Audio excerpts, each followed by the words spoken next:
हे friends, अस्सलाम वालेकुम, नमस्ते, सत श्री अकाल। कैसे हैं आप सब? Welcome back to my YouTube channel.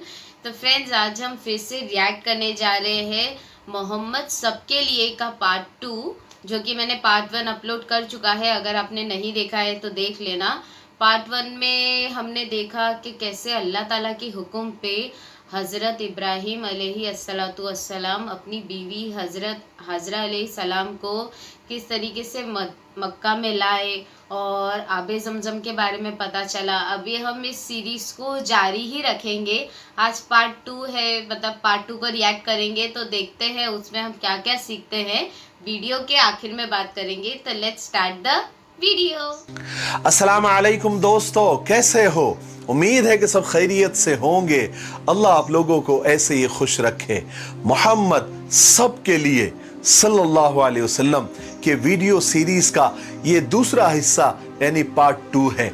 थोड़ा हम रिकैप यानी पहले हिस्से में हमने क्या कहा था थोड़ा संक्षेप में और शॉर्टकट में सुन लेते हैं, ताकि ये दूसरा हिस्सा हमें बेहतर तरीके से समझ में आए।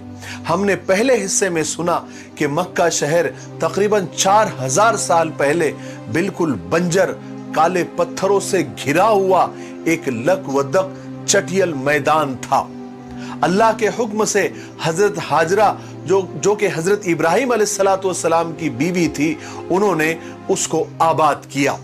उससे पहले वहां न आदम था, न आदम जात था, न पानी का नामो निशा था, न हरियाली थी।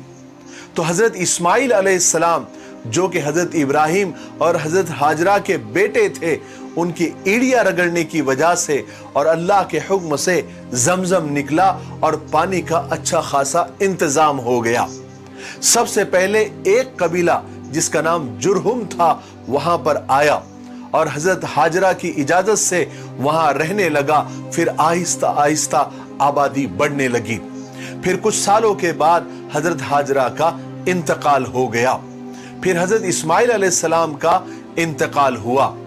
लोग बुतों की पूजा करने लगे। एक वक्त ऐसा आया कि काबा में बुत ही बुत रखे हुए थे, लेकिन काबा के जो ट्रस्टी थे, जो मुतवल्ली थे, वो बनु इस्माइल यानी इस्माइल अलैहिस्सलाम की औलाद में से ही थे। चलिए अब आगे सुनते हैं। हुआ ये कि वक्त के साथ साथ आहिस्ता आहिस्ता काबे के ट्रस्टियों में झगड़े होने लगे और छोटी मोटी जंगें भी होने लगी। जैसे आजकल मस्जिदों के ट्रस्टियों में, मुतवल्लियों में झगड़े होते हैं, ट्रस्टी बदल जाते हैं या फिर इलेक्शन होकर मुतवल्लियान बदल जाते हैं। उस जमाने में जिसकी ताकत ज्यादा होती थी, वो अपनी ताकत की जोर पर काबे का ट्रस्टी बन जाता था।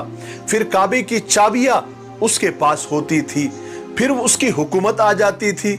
वो जिसे चाहता का एंट्री दे देता और जिसे चाहता नो एंट्री कर देता। सबसे पहले ये चाबियां बनु इस्माइल यानी इस्माइल अलैहिस्सलाम की औलाद के हाथों में ही थी। फिर उसके बाद बनु जुरहुम के हाथों में आई, फिर उमालिका कबीले के हाथों में आई, फिर बनु खुजा के कब्जे में आई।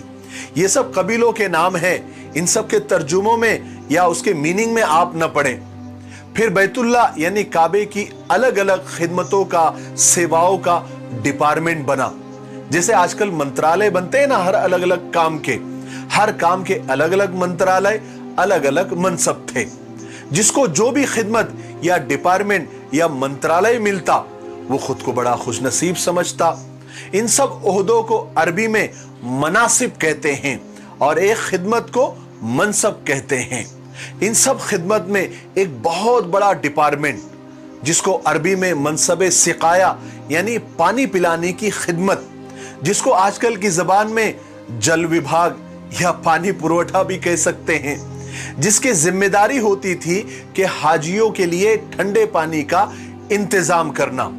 अब पानी के इंतजाम करने की जरूरत क्यों पड़ी? क्यों यह डिपार्टमेंट बनाना पड़ा? इसलिए कि जमजम का कुआं इन झगड़ों की वजह से बंद हो गया था। क्यों बंद हो गया था और कैसे बंद हो गया था? उसकी वजह यही सब झगड़े, काबे के ट्रस्टी बनने के और मक्का के सरदार बनने की चक्कर में जब बनी जुरहुम की लड़ाई एक कबीले बनु खुजा से हुई, तो उन्होंने ये कुआं मिट्टी डाल डाल कर पाट दिया, यानी बंद कर दिया। और बनी जुरहुम ने मक्का से भागते भागते बैतुल्लाह का कुछ कीमती सामान चुपके से उस कुएं में डालकर मिट्टी से बंद कर दिया और जमीन दोस्त कर दिया, जैसे वो कुआं था ही नहीं।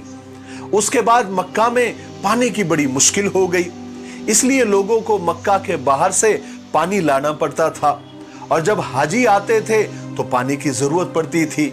इसलिए ये खिदमत, ये डिपार्टमेंट, ये मंत्रालय, ये जो मनसब सिकाया है जिसको अरबी में कहते हैं, ये किसी कबीले के पास होता था, और किसी कबीले के पास काबे की चाबियां भी होती थी, और जो डिपार्टमेंट के पास ये चाबियां होती थी काबे की, उस खिदमत को अरबी में मनसब हिजाबा कहते थे। तीसरा मनसब यानी तीसरा डिपार्टमेंट मनसब रिफादा था, यानी हाजियों के खाने वगैरह का इंतजाम करना। आजकल की जबान में उसे खुराक मंत्रालय कह दीजिए। और भी बहुत सारे डिपार्टमेंट बने हुए थे जिनके जिम्मे अलग अलग खिदमतें, अलग अलग सेवाएं थी, और जिनको भी ये डिपार्टमेंट मिलते थे वो अपने आप को बहुत खुशनसीब समझते थे। एक आखिरी सदी में एक बहुत बड़ा इनकलाब आया। बनु इस्माइल में, यानी इस्माइल अलैहिस्सलाम की औलाद में एक शख्स कुसै बिन किलाब पैदा हुआ। उसने बनु खुजा से लड़ भिड़ कर मक्की की सरदारी छीन ली और काबे की सारी खिदमतें अपने हाथ में ले ली। कुसै बिन किलाब ने मक्का को खूब तरक्की दी और तरक्की के काम किए। सबसे पहले और सबसे बड़ा काम उसने ये किया कि एक बड़ी इमारत, यानी एक बिल्डिंग कह लीजिए, बनवाई, जिसका नाम दारुन नदवा रखा। इससे पहले मक्का में कोई पक्की इमारत नहीं थी, सब खीमों में और तंबू में रहा करते थे। कुसै बिन किलाब ने ये इमारत इसलिए बनवाई कि इसमें मक्का के सरदारों की मजलिसें, मशवरे हुआ करें, जैसे आजकल हर सूबे में असेंबली और मंत्रालय हुआ करते हैं जहां सिर्फ मंत्री बैठते हैं। उसके बाद कुसै बिन किलाब ने दूसरे लोगों को भी पक्के मकान बनाने की इजाजत दी और लोग पक्के मकान बनाने लगे। और तीसरा बड़ा काम जो कुसै बिन किलाब ने किया कि अभी तक जो हाजी मक्का में आते थे वो अपने पैसों से खाना खाते थे। कुसै बिन किलाब ने ये तरीका बिल्कुल खत्म कर दिया, ये कानून ही खत्म कर दिया और अपने ही कबीले कुरैश पर टैक्स लगा दिया। और उन पैसों से, जो टैक्स से जो पैसा जमा होता था, उन पैसों से हाजियों को खाना खिलाया जाने लगा। ये पहला टैक्स था जो कुसै बिन किलाब ने मक्का में इजाद किया। कुसै बिन किलाब कबीले कुरैश का था, उसने खूब मक्का को तरक्की दी और तरक्की वाले काम किए। पूरे मक्का में क्या, पूरे अरब में उसकी वाहवाही होने लगी। कुसै बिन किलाब के 4 बेटे थे, जरा गौर से सुने। कुसै बिन किलाब के 4 बेटे थे। बड़े का नाम अब्दुद्दार था और छोटे बेटे का नाम अब्द मुनाफ था। जब कुसै बिन किलाब बूढ़ा हुआ तो उसने काबे के सारे ओहदे अपने बड़े बेटे अब्दुद्दार को दे दिए। लेकिन कुछ ही साल के बाद अब्दुद्दार और अब्द मुनाफ की औलाद ने ये ओहदे आपस में बांट लिए। इस तरह मनसबे सिकाया यानी पानी का डिपार्टमेंट और मनसबे रिफादा यानी खाने का डिपार्टमेंट अब्द मुनाफ के हिस्से में आया, और मनसबे हिजाबा यानी काबे की चाबियों वाला मनसब और जंगों में झंडा संभालने की खिदमत वाला जो डिपार्टमेंट था, ये अब्दुद्दार के हिस्से में आया। फिर चलते चलते जैसे जैसे वक्त गुजरता गया, ये खिदमतें, ये डिपार्टमेंट आगे ट्रांसफर होती रही, मुंतकिल होती रही। अब्द मुनाफ के बड़े लड़के का नाम अब्द शम्स था। ये सारी जिम्मेदारी बाद में अब्द शम्स के पास आई। उसके बाद अब्द शम्स के छोटे भाई हाशिम के पास आई, और ये हाशिम सरकार दो आलम सल्लल्लाहु अलैहि वसल्लम के परदादा थे। हाशिम अपने कौम के सबसे ज्यादा बुजुर्ग, नेक और अक्लमंद समझे जाते थे। उनकी शराफत, उनकी सखावत बहुत मशहूर थी। उन्होंने भी मक्का की तरक्की के लिए बहुत काम किए और दूसरे मुल्कों से यानी दूसरी कंट्री से जो बिजनेस के मुआहदे, एग्रीमेंट होते थे वो किए, जिसे आजकल की जबान में इंपोर्ट एक्सपोर्ट कहते हैं। इससे मक्का की शोहरत को 4 चांद लग गए। और हाशिम ने एक कानून ये भी बनाया कि मक्का से हर साल दो बड़े तिजारती काफले यानी बिजनेस टूर बाहर जाएंगे। एक काफला, एक टूर सर्दियों में यमन जाएगा और दूसरा काफला गर्मियों में मुल्क शाम जाएगा।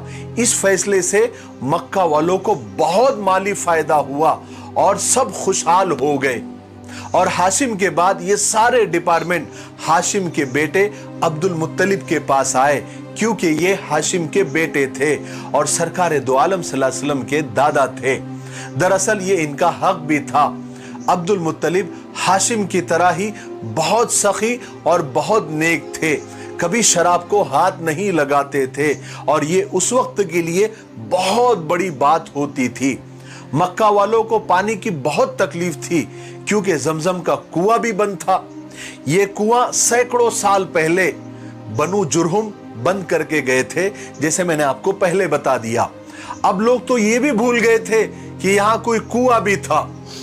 एक रात हुआ ये कि अब्दुल मुत्तलिब रात को सोए और ख्वाब में देखा तो एक शख्स पुकार पुकार कर और चिल्ला चिल्ला कर अब्दुल मुत्तलिब से कह रहा था कि जाओ जमजम का कुआं खोद डालो, जाओ जमजम का कुआं खोद डालो। तो अब्दुल मुत्तलिब ने ताज्जुब के साथ ख्वाब में ही उस पुकारने वाले शख्स से पूछा कि ये जमजम क्या है। तो उसने बताया कि एक कुआं है और वो फलाने जगह पर है, तुम सुबह उठकर वहां पर जाओ, वहां तुमको एक कौवा ठोंगे मारता हुआ नजर आएगा। और उसके बाद अब्दुल मुत्तलिब की आंख खुल गई। सुबह होते ही अब्दुल मुत्तलिब हरम पहुंचे, यानी जो जगह ख्वाब में बताई गई थी वहां पहुंचे, वो जगह हरम में थी।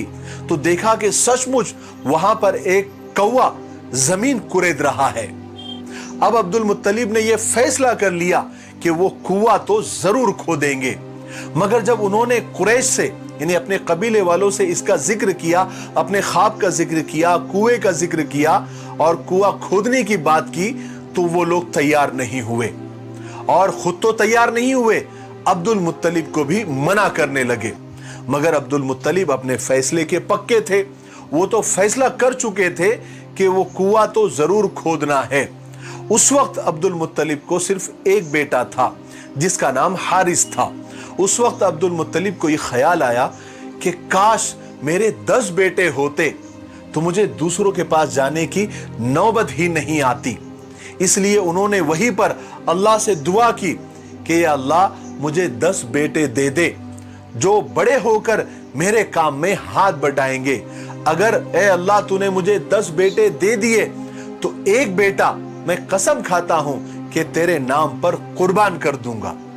उसके बाद हारिस और अब्दुल मुत्तलिब यानी दोनों बाप बेटों ने मिलकर वो कुआं खोद ही डाला। बहुत मेहनत की, लेकिन कुआं खोदते खोदते उनको कुछ सोने का सामान भी मिला। जो मैंने आपको पहले बताया था कि जो कबीले बनु जुरहुम था, वो मक्का से भागते हुए उन्होंने कुछ कीमती सामान काबे का उस कुएं में दफन करके मिट्टी से उस कुएं को जमीन दोज कर दिया था। तो इस वक्त अब्दुल मुत्तलिब को कुआं खोदते वो सारा सामान मिला। अब्दुल मुत्तलिब ने वो सारा सामान लेकर काबे को खूब सजाया और फिर कुआं खोदने लगे। और कुआं खोदते ही पानी का चश्मा उबल पड़ा, वो तो जमजम था।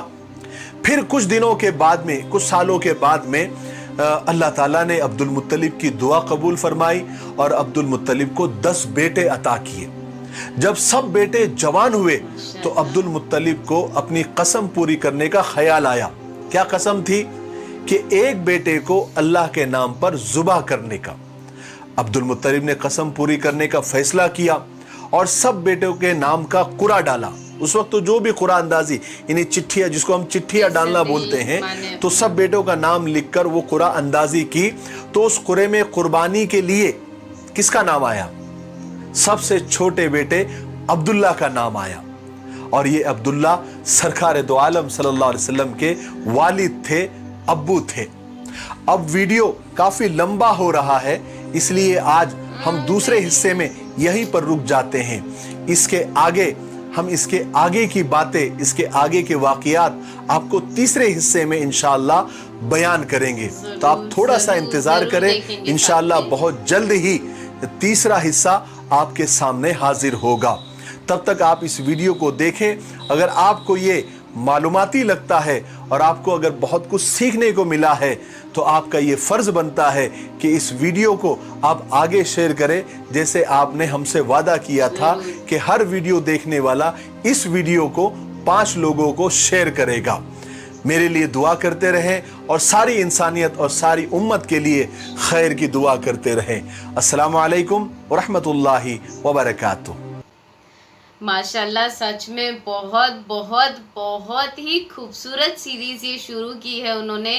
इतना सुनने में अच्छा लगता है ना, और आज तो कितना कुछ जानने मिला। सच कहूँ इतना ख़राब लग रहा है आज खुद के ऊपर ना कि इतना ज़्यादा क्लियर, इतना डिटेल में कभी किसी ने उस तरीके से समझाया नहीं। जैसे हम अरबी पढ़ने जाते हैं तो हमें जो हमारे मौलाना साहब जो हमारे भी थे, उन्होंने भी थोड़ा ही कुछ ऐसे समझाए थे, इतना ज़्यादा नहीं बताए थे, बट सच्ची में एकदम डिटेल में इतना अच्छा लग रहा है ना जान के। और आज तो नबी पाक के अब्बा तक के बारे में पता चला। मैं जितना जल्दी हो सके उतना जल्दी इस सीरीज़ को करूँगी, क्योंकि सीरियसली मुझे खुद को भी रोका नहीं जा रहा है, अब मुझे और भी जानना है। गाइस, सच में बहुत दिल से सबको शुक्रिया जिन्होंने मुझे और इस पार्ट के लिए और इस सीरीज़ के लिए एंकरेज किया कि मैं आगे करूं, और मैं ज़रूर करूंगी। मेरे साथ आप सब देखना, आप सब सीखना। रोज़ हम मतलब जब भी मैं इस वीडियो को देखती हूँ मुझे कितनी ज़्यादा नॉलेज मिलती है। आज तो बहुत नाम थे तो उतना ज़्यादा नाम तो याद नहीं रहते, बट उनके कबीले के बारे में और किस तरीके से मक्का को इतना आगे तक उन्होंने लेके गए, फिर उधर टैक्स भी थे, क्या क्या था, सब कुछ पता चला। और जिस तरीके से उनको सपना आया और उन्होंने इतनी बड़ी बात करी कि मतलब अपनी औलाद को देना। देखो आज के ज़माने में क्या कभी भी ऐसा ले लो तो उस तरीके के लोग आपको नहीं मिलेंगे कि मतलब अपनी औलाद तो क्या कोई अपने जानवर को तक नहीं देता। मैं खुद जब भी हमारे घर में कुर्बानी के लिए बकरे को लाया जाता था तो कुर्बानी के वक्त मुझे इतना बुरा लगता था कि क्यों वो 2-3 दिन में ही दोस्त बन जाता है, और फिर क्यों मतलब उसे देने के टाइम मैं तो मेरे से नहीं होता, मतलब बहुत ख़राब लगता है।